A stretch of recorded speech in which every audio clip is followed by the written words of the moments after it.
Hi అండి, welcome to yummy food recipes. ఈరోజు recipe వచ్చేసి కండవాయ కర్రీ ప్రిపేర్ చేస్తున్నాను. ఈ కండవాయ చాలా పెద్దది. ఇలా నీట్గా వాష్ చేసుకుని ముక్కల కింద కట్ చేసుకోవాలి. చికెన్ కర్రీ కన్నా చాలా టేస్టీగా ఉంటుంది. స్టవ్ ఆన్ చేసుకుని కుక్కర్ని పెట్టుకోవాలి. కట్ చేసి పెట్టుకున్న ఆనియన్స్, పచ్చిమిర్చి, అల్లం వెల్లుల్లి పేస్ట్ పచ్చివాసన పోయేంత వరకు బాగా ఫ్రై చేసుకోవాలి. Onion paste, tomato paste add చేసుకోవాలి. ఇందులోనే జీడిపప్పు paste, 1 spoon garam masala, 1 spoon ధనియాల పొడి, 1 స్పూన్ జీలకర్ర పొడి, కారం, పసుపు, ఉప్పు అన్నీ రుచికి తగ్గట్టు, కర్రీకి తగ్గట్టు యాడ్ చేసుకుని మసాలా అంతా బాగా ఫ్రై చేసుకోవాలి.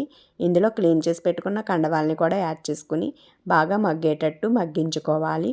మూత పెట్టుకుని మగ్గించుకున్నాక చూడండి, కండవాల్లో ఉన్న వాటర్ అంతా రిలీజ్ అయ్యి కర్రీకి కూడా వాటర్ యాడ్ చేసుకోవాలి. కర్రీకి తగ్గట్టు వాటర్ యాడ్ చేసుకుని కుక్కర్ విజిల్ పెట్టుకుని మూత పెట్టుకుని కుక్ చేసుకోవాలి. లాస్ట్లో గరం మసాలా, కొత్తిమీర యాడ్ చేసుకుంటే గుమగుమ కండవాల కర్రీ రెడీ.